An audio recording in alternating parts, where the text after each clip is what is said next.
Hoje, 1º de abril de 2025, completamos 61 anos do golpe de 64. Sim, 1º de abril, dia da mentira, você tem um golpe que pretendia se chamar Revolução. Então todo mundo entende por que os golpistas não queriam que esse dia, essa data, ficasse como referência de um golpe. Porque um golpe que se chamava, ou se pretendia identificar como Revolução Redentora, não pegava muito bem ter sido realizado no dia 1º de abril. Então jogaram para 31 de março, que foi quando as tropas se mobilizaram, mas efetivamente, durante todo o dia, até a noite do dia 1º de abril, o presidente João Goulart continuava enquanto presidente do Brasil. E no dia 2 de abril ainda, ele permanecia pelo Brasil e nós tivemos uma greve geral contra o golpe, de resistência contra o golpe. E é sobre essas questões que eu queria falar um pouco hoje, sobre a história, a memória, sobre a questão do ensino da história, um tempo de revisionismo, de silenciamento, negacionismo, sobre o golpe e aí de 64, um golpe de Estado, um golpe de classe, e a ditadura civil-militar, empresarial ou ditadura militar. Posso explicar mais adiante isso.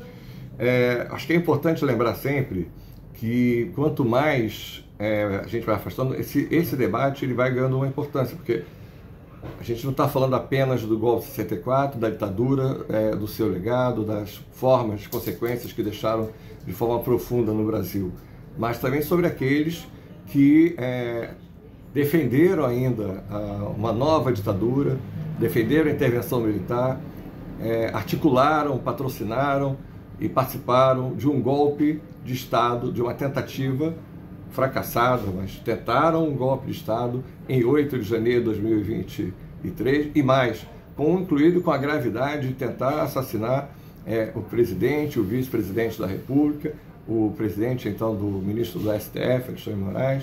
Então isso é uma situação extremamente grave. Então já registro desde já que a gente precisa conhecer bem esse processo da história, e não tem que ter anistia a priori. Todas essas pessoas precisam ser indiciadas e julgadas e, comprovando a sua culpa, condenadas e cumprir a sua pena, tá? Mas não tem a mais. Não foi apenas um batom na estátua, foi uma articulação grave para derrubar um Estado de Direito, para impedir a continuidade da democracia no Brasil, para impedir o reconhecimento da vitória eleitoral, daquilo que foi o desejo expresso, manifesto do povo brasileiro. Então é importante lembrar isso. Há sempre uma proximidade dessas questões, e eu vou falar aqui do passado, mas remetendo ainda ao que a gente tem enfrentado esse problema. E sobretudo porque eu acho que a gente precisa, como historiador, como professor de história, ter essa sensibilidade, trabalhar isso junto aos nossos alunos, mas também junto com os nossos colegas, e ainda aos nossos amigos, familiares. Isso é um bate-papo aqui, não é uma aula exatamente. Mas a ideia é que a gente possa enfrentar esse revisionismo, esse negacionismo em relação à história, que está meio que perpassando aí, a sociedade brasileira já há alguns anos. Isso começa de forma ainda lenta, lá nos anos 90, e aí eu responsabilizo parte da própria academia, de historiadores que começam a relativizar, a colocar em pé de igualdade diferentes versões, e não é sobre isso. A entrevista, a memória do presidente Geisel, do general presidente Geisel, é fundamental para a gente conhecer esse processo, essa história. Mas isso não quer dizer que a memória dele seja a história do período. A coleção de livros realizados pelo Hélio Gaspari é fundamental para entender os bastidores do poder, os bastidores que lhe interligam aqueles militares que estão na cúpula militar no governo, dos empresários, dos políticos. Mas o que ele está abordando ali não é a história, mas o acesso que ele teve privilegiado às fontes a partir do general Golbery Couto Silva. Então, eu acho que é preciso entender, que eu acho que é muito do que se define, do que pode ser esquecido, do que deve ser lembrado, do revisionismo, daquele esquecimento que tem desses momentos, e ainda como isso passa e foi passado ao longo dos últimos 35 anos, pelo menos, nos livros de história também, o ensino didático, Então é preciso ter um pouco essa preocupação, esse cuidado. Bom, como eu estava dizendo, né, na nossa história, na história em geral existe o revisionismo, lá clássico do revisionismo, da participação francesa, da resistência, né, que houve a resistência real, mas houve um revisionismo sobre aqueles que colaboraram efetivamente com o nazismo, né, a dominação nazista sobre a França, na Segunda Guerra Mundial. Mas, em termos gerais, no nosso interesse particular no Brasil, essa reconstrução e revisionismo, ela aparece em alguns momentos, especialmente de ocultação, de silenciamento e de significação, seja lá em relação à revolta comunista de 35 e outros momentos, mas nesse caso, especialmente sobre o golpe de 64, a ditadura civil, empresarial e militar. Esse processo de acumulação capitalista, na fase do aumento de desenvolvimento dependente associado, resultou numa crescente concentração de capitais, uma introdução e incorporação de novas e sofisticadas tecnologias, reforçando o domínio do capital monopolista, a concentração de renda e a internacionalização da economia.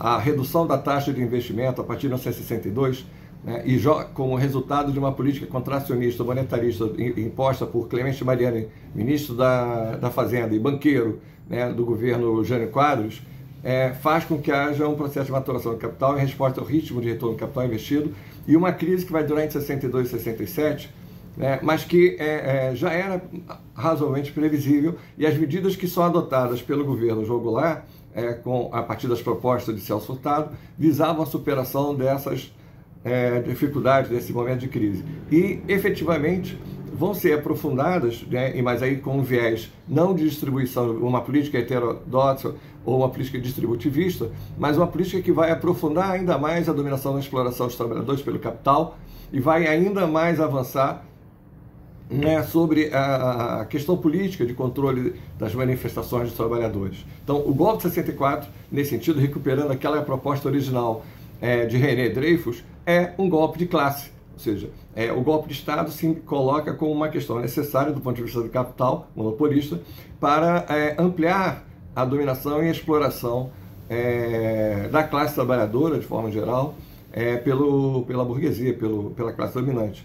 E é importante que isso, especialmente no campo também, as ligas camponesas, a UTAB, Master, estão crescendo cada vez mais, se organizando no campo, buscando a bandeira da reforma agrária, bandeira essa que era incorporada também pelos trabalhadores da cidade, pela União Nacional dos Estudantes, a UNE, o CGT, os partidos de esquerda também na época, e partidos também revolucionários.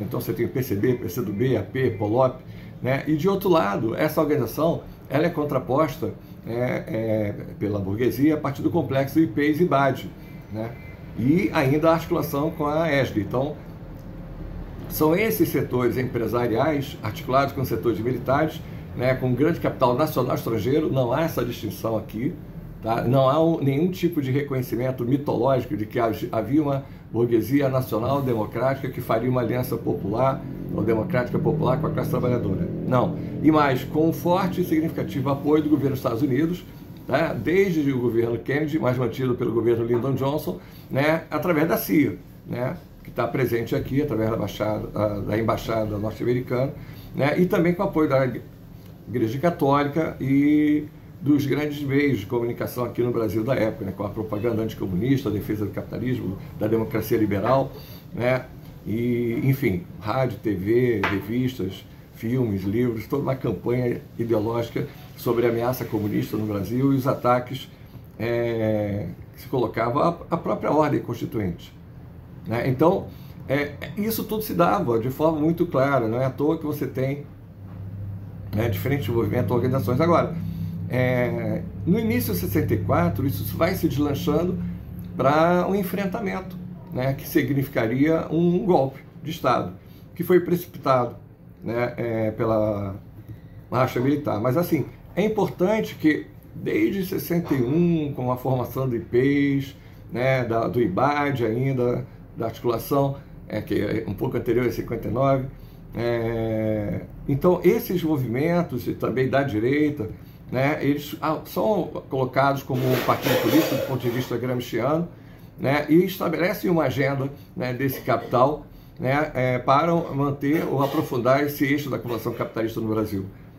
Então, quando Demian Mello tem um trabalho fundamental lá em 2014, 2019 sobre esse revisionismo, ele destrincha os pressupostos a apontar as fragilidades, em especial do enfrentamento desses autores, que defendem que teria ocorrido um amplo apoio civil ao golpe, bem como um suposto respaldo da opinião pública à ditadura. Então, assim, não é bem isso. Tá? É importante lembrar que Demian está apontando, né? E aí eu posso citar aqui Demian Mello, Carla Luciana Silva, Renato Lemos, Felipe Demier, Carlos Zacarias, enfim, vários outros autores, eu inclusive, Virginia Fontes, que tem trabalhado, Davi Maciel, Eurelino Coelho, com perspectivas de rever revisionismo, ou seja, de não identificar que havia uma ditadura civil porque havia um apoio civil. Não é isso, não é sobre isso. Né? E aí, tanto o trabalho fundamental de Pedro Henrique Campos, né? Meu Deus do céu, já ia falar do negócio, tempo das catedrais, não. A relação do empresariado com a ditadura, né? Também Rafael Vaz Brandão. Então, assim, são coisas fundamentais que a gente hoje tem avançado esse trabalho. Existem uma gama de trabalhos, dissertações de mestrado, tese, doutorado, artigos, livros, publicações, que trabalham justamente, fundamentalmente com esse processo de vinculação entre empresariado e ditadura. E mais, a Comissão Nacional da Verdade, a partir de 2014, tem trabalhado, também trabalhou com essas questões, foi fundamental para tornar mais evidente todo esse processo, o número identificado de mortes. Então, outro dia o ministro falou lá que a ditadura do golpe começa em 1º de abril, mas não teve morte no primeiro momento. Teve 3 mortes identificadas e outras que a gente não identificou no campo. Porque, aliás, no primeiro momento você tem o desaparecimento ou morte de lideranças camponesas, porque aqueles latifundiários, aliás, o termo que quase hoje parece que desapareceu do nosso vocabulário, virou tudo agronegócio, não necessariamente todo latifúndio, uma grande extensão de terra, caráter improdutivo, virou efetivamente um agronegócio com caráter empresarial. E, sobretudo, porque a gente ainda tem a demanda que é concreta, que é justa e necessária de reforma agrária, e o MST está aí para nos lembrar disso, dessa necessidade de articulação dessas lutas entre a cidade e o campo. Mas, voltando aqui, é importante que isso tem que desmistificar a ideia de uma dita branda, que haveria um caráter castelista esclarecido, quase que democrático, liberal, que está ali, apesar da sua vontade, que não queria que tivesse ditadura nem nada. Mas não é assim, tudo isso já está sendo parte do mesmo processo e que visava, assim, uma dominação de longo prazo, parte dessa cúpula militar associada ao empresariado. Então é fundamental que a gente entenda que essa visão, ela está, assim, precipitando uma série de debates bastante importantes. E a gente hoje precisa lembrar disso,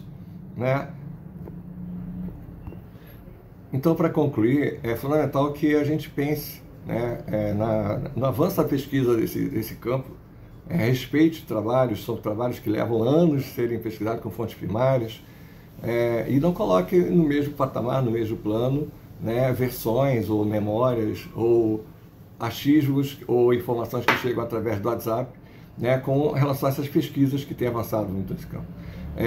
E isso vale também para os professores de ensino básico, no debate historiográfico e de livros didáticos. Há muito que os historiadores marxistas, alguns desses que eu citei aqui, têm buscado a aproximação e diálogo entre universidades, escolas, sindicatos, associações, movimentos sociais. Particularmente nós, do GT História e Marxismo, UNAMPU, temos buscado esse amplo diálogo com a sociedade em geral, com as outras organizações, com outros GTs, com a sociedade, buscando uma praxis entre a nossa ação e o referencial teórico. E mais recentemente, parte dos historiadores não marxistas parece ter descoberto essa necessidade também sob o rótulo de história pública. Ok, para além da questão de rótulos, esse debate é urgente e necessário, especialmente nesses tempos sombrios de tanto revisionismo, negacionismo e obscurantismo. Então, ditadura nunca mais, golpe nunca mais.